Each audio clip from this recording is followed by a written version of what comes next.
My friend texted me that she wanted to DIY these earrings, but she works a lot and I know she'll never get around to it, so let's do it and surprise her. Inspiration close up, $300. I went to the thrift store yesterday and I found two options. I'm gonna give her whichever ones turn out better. These ones cost me $2.99, these ones cost me $3.99, and it was a 50% off day. Black E6000 glue. I'm pouring it into this little cup, so my sister is just hovering.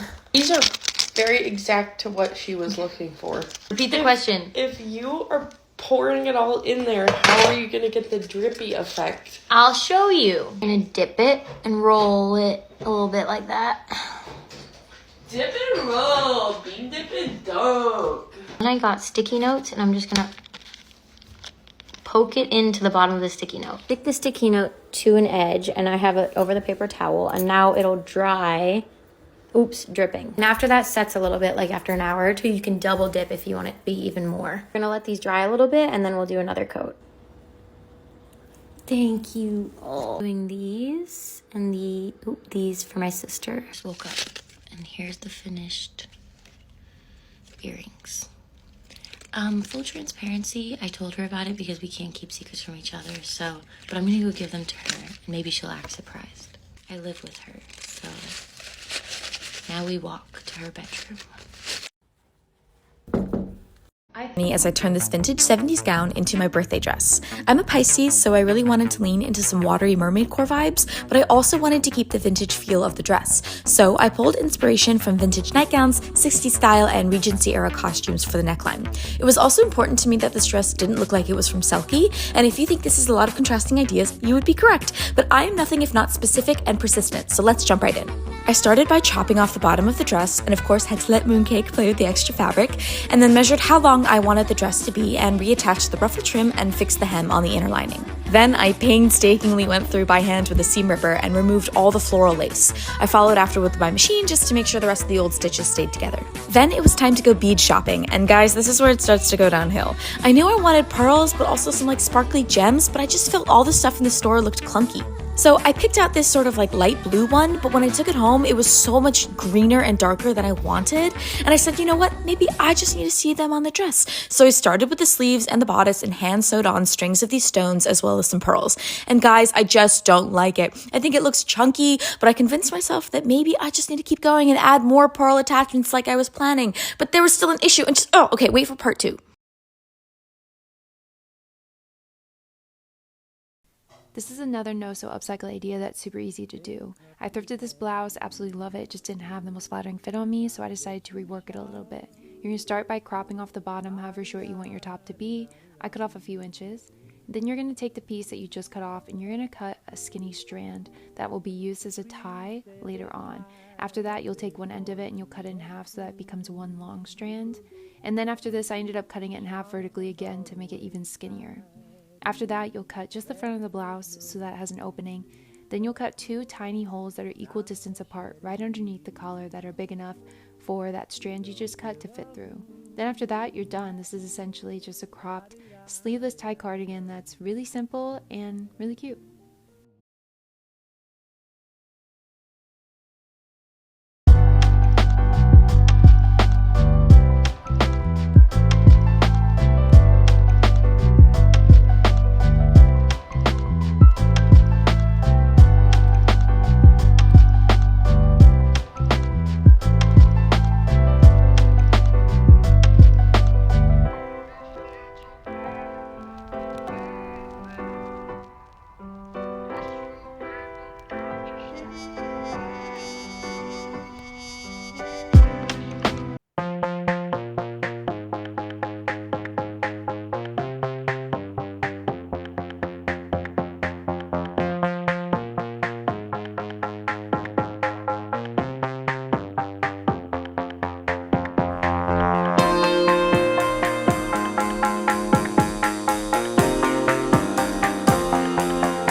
Una amiga me dijo que si le podía cortar este vestido porque casi no lo usaba largo, entonces primero lo marqué y después corté todo el contorno hasta el largo que lo quería, le hice una bastilla y algo así quedó.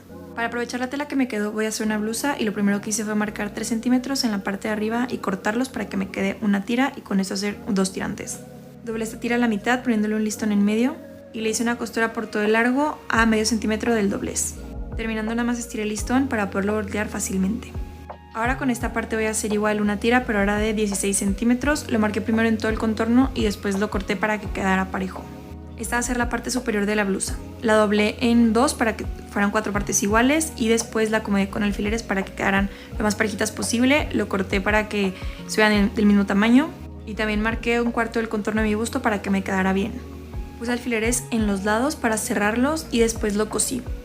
Voy a agarrar una de las partes para marcar dónde van a ir los tirantes y después acomodarlos de esta forma. Estos deben estar acomodados al derecho de la tela.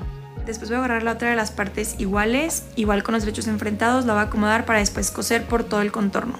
Todo esto es en la parte más corta del rectángulo. Voy a hacer una costura en línea rematando bien donde están los tirantes y sin que se me muevan. Después voy a abrirlo para hacer una costura a 1 milímetro del doblez.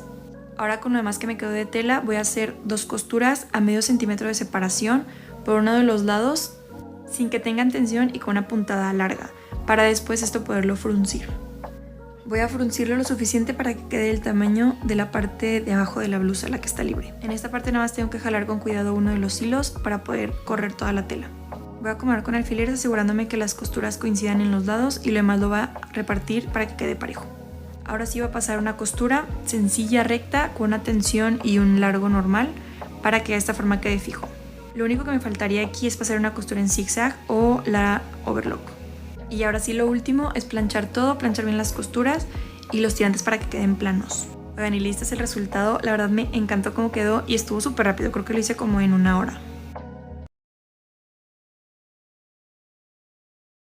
It's really not that bad. It just needs a little shaping. To the salon!